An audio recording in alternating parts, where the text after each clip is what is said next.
નમસ્કાર, આપ જોઈ રહ્યા છો ન્યૂઝ 18 ગુજરાતી. આપની સાથે હું છું પ્રીતિ તિવારી. સમાચારની શરૂઆતમાં વાત કરીએ. રાજ્યમાં 12 સપ્ટેમ્બરથી વરસાદનું જોર વધી શકે છે. વરસાદને લઈને હવામાન નિષ્ણાંત અંબાલાલ પટેલની આગાહી સામે આવી છે. બાકી રહી ગયેલા વિસ્તારોમાં પણ વરસાદ પડી શકે. 1 સપ્ટેમ્બરે પણ હવામાનમાં પલટો આવશે અને જે બાદ રાજ્યભરમાં વરસાદી માહોલ જામશે.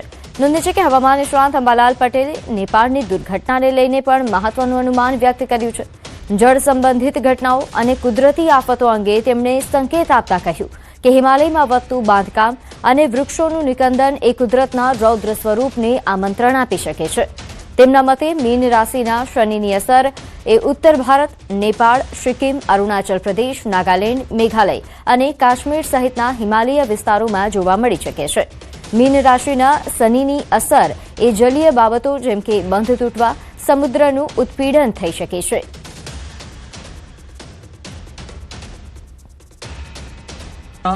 આજે બરેલીની આસપાસ હવામાનમાં પલટો આવવાની શક્યતા રહેશે.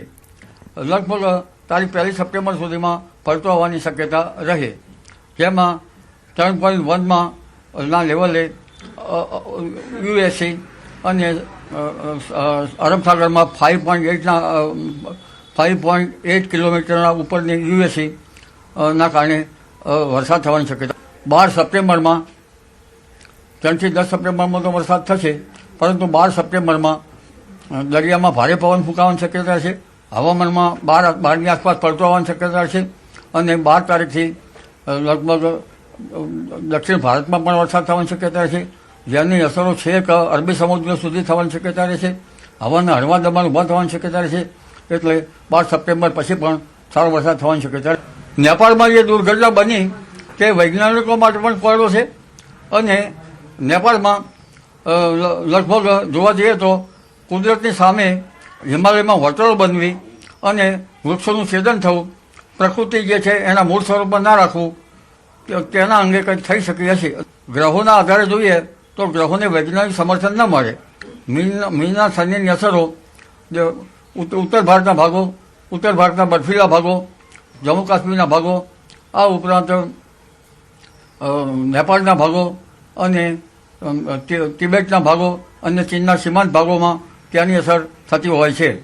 આ ઉપરાંત મીનના શનિની અસર લગભગ સમુદ્રમાં પણ થતી હોય છે. બંધો ઉપર પણ મીનના શનિની અસરો જોવા મળતી હોય છે એવું કહેવાય છે. પણ સમુદ્રમાં મીનના શનિની અસરના કારણે સમુદ્રમાં ઉત્પીડન થઈ શકવાની શક્યતા રહે. તો આજથી 11 દિવસ જૂનાગઢ માર્કેટિંગ યાર્ડ બંધ રહેશે. રક્ષાબંધન અને જન્માષ્ટમીના તહેવારને લઈને રજા જાહેર કરાઈ છે. 28 ઓગસ્ટથી 7 સપ્ટેમ્બર સુધી યાર્ડ બંધ રાખવામાં આવ્યો છે. ખેડૂતો માટે જણસીની આવક 7 સપ્ટેમ્બરથી શરૂ થશે. 8 સપ્ટેમ્બરથી રાબેતા મુજબ હરાજી શરૂ થશે. 28/8 એટલે કે રક્ષાબંધનના દિવસથી 7/9 એટલે કે જન્માષ્ટમી પછી 7-9 તારીખ સુધી માર્કેટિંગ યાર્ડ જૂનાગઢ રજા જાહેર કરે છે અને 8-9ના દિવસથી માર્કેટિંગ યાર્ડમાં તમામ હરાજીનું કામકાજ રાબેતા મુજબ શરૂ કરવામાં આવશે અને ખેડૂતોની જણસની આવક 7-9ના દિવસથી શરૂ કરવામાં આવશે. તો નર્મદાના ખેડૂતોના ધરણા પ્રદર્શનનો મામલો. સાગબારા અને ઉમરપાડાના ખેડૂતોના જંગલ જમીનના પ્રશ્નો અંગે ગાંધીનગરમાં બેઠક યોજાઈ. સાંસદ મનસુખ વસાવાએ નાયબ મુખ્યમંત્રી સાથે બેઠક કરી ખેડૂતોના પ્રશ્નો અંગે રજૂઆત કરી હતી. તો સાગબારામાં ખેડૂતોના ધરણાનો આજે 21મો દિવસ હતો, ત્યારે સરકાર હવે 2 રાજ્યમંત્રીઓને ખેડૂતો સાથે સીધી મુલાકાત માટે મોકલવાનો નિર્ણય કરી શકે છે. નોંધે છે કે આવતીકાલે વનમંત્રી પ્રવીણ માળી અને જિલ્લા પ્રભારી રાજ્યમંત્રી ઈશ્વર પટેલ એ સાગબારા જઈ 12 ગામના ખેડૂતોની રજૂઆતો સાંભળશે. જમીનના દાવાઓ અંગે પુરાવાના આધારે નિર્ણય પણ લેવાશે અને પેન્ડિંગ રહેલા અંદાજે 80,000 દાવાઓ અંગે પણ ચર્ચા કરવામાં આવશે. સરકારના પગલાથી લાંબા સમયથી ચાલી રહેલા જમીન વિવાદના ઉકેલની દિશામાં મહત્વની શરૂઆત થવાની આશા. 2 દિવસ પછી અહીંયા રાજ્ય સરકારના મંત્રી આવશે. હવે ઈશ્વરસિંહ પટેલ આપણા પ્રભારી મંત્રી છે નર્મદાના, એ આવશે અને બીજા સહ પ્રભારી મંત્રી પ્રવીણભાઈ માળી એ પણ સાથે આવશે અને અહીંના લોકો સાથે, ધરણા પર બેઠેલા લોકો સાથે મંત્રણા કરી અને એમના શું પ્રયાસ થશે કે ધરણા હમણાં સમાપન કરાવે કે પારણા કરાવે કે જે 70-80 હજાર પેન્ડિંગ દવા છે એ બધાને ઝડપથી આપવા માટે ગઈકાલે હર્ષ સંઘવી સાહેબે એમના વિભાગના અધિકારીને સૂચના આપી. ગઈકાલે એમણે આહ્વાન કરેલું, એના સંદર્ભમાં આજે અહીંયાના ખેડૂતોએ એ ખેતી કરવાનું શરૂ કરી દીધું છે. આ જે સિઝન છે એ સિઝન ખેડૂતોને જતી કરવી પોસાય એમ નથી. આજે એમના જીવન નિર્વાહનો પ્રશ્ન છે. તો સાસણમાં સિંહના શિકારનો લાઈવ વિડીયો સામે આવ્યો. સિંહે પશુ પાછળ દોટ મૂકતા દ્રશ્યો કેમેરામાં કેદ થયા. વહેલી સવારે રહેણાંક વિસ્તારમાં સિંહ આવી ચડ્યો. સિંહ શિકારની ઘટના સીસીટીવીમાં કેદ થઈ હતી. થોડા દિવસ પહેલા પણ આ વિસ્તારમાં શિકાર કર્યા હોવાનું જાણવા મળી રહ્યું છે.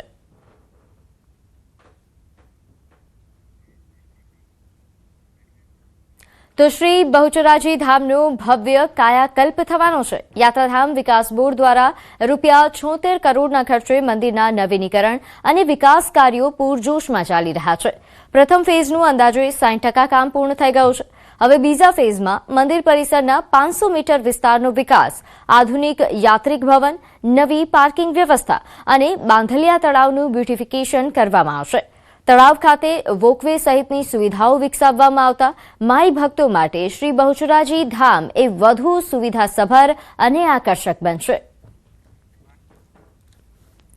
બહુચરાજી માતાજી મંદિરનું નવીનીકરણનું કામ યાત્રાધામ વિકાસ બોર્ડ ગાંધીનગર દ્વારા ચાલુ છે, જેમાં 76 કરોડ રૂપિયાની ટેન્ડર મંજૂર થયેલ છે અને હાલ મંદિરનું 60% જેટલું કામ પૂર્ણ થયેલ છે.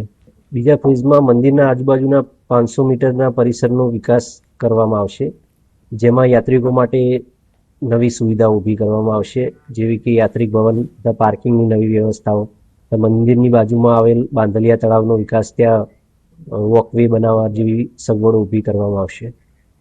હવે નજર કરીશું મહાવિનાશક ત્રાસદી પર.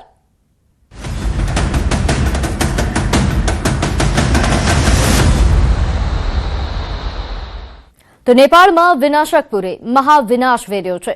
અત્યાર સુધીમાં 500થી વધુ લોકોના મોત. નેપાળમાં વિનાશક પૂરે તબાહી મચાવી દીધી છે.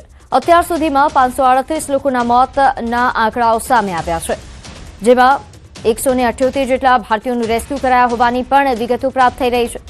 72 દેશોના અંદાજે 600 વિદેશી પર્યટકો હજુ પણ ગુમ છે. 290 ભારતીયોનો સંપર્ક થઈ શક્યો નથી તેવી પણ માહિતી બહાર આવી છે. 47.5 ટન રાહત સામગ્રી નેપાળ પર મોકલાઈ છે. ભારત દ્વારા રાહત મોકલવામાં આવી રહી છે. નેપાળને સતત મદદ કરવામાં આવી રહી છે. રાહત સામગ્રી સાથે ત્રીજું વિમાન નેપાળ જશે. ચીનમાં 400 ભારતીયોના સંપર્કમાં હોવાનું પણ જાણવા મળી રહ્યું છે. એમઈએ દ્વારા માહિતી બહાર પાડવામાં આવી છે.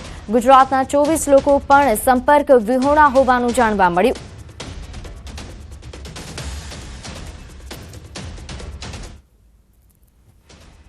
તારીખની ટૂર કરાવેલી હતી, એટલે 23 તારીખે નીકળાતા અને મુંબઈની એક ટ્રાવેલ એજન્સી હતી હિલ્સ એન્ડ ટ્રેલ્સ, એ લોકોના જે પાર્ટનર ખરા ત્યાં તે રિચા ટૂર્સ કરીને છે, એટલે એમની જોડે એ લોકો 26ની સવારે વહેલી સવારે 5:30 વાગે ત્યાં જે ઇમિગ્રેશન છે નેપાલ ચાઇના બોર્ડર પર ત્યાં પહોંચી ગયેલા હતા એ કોન્સ્યુલેટ પર.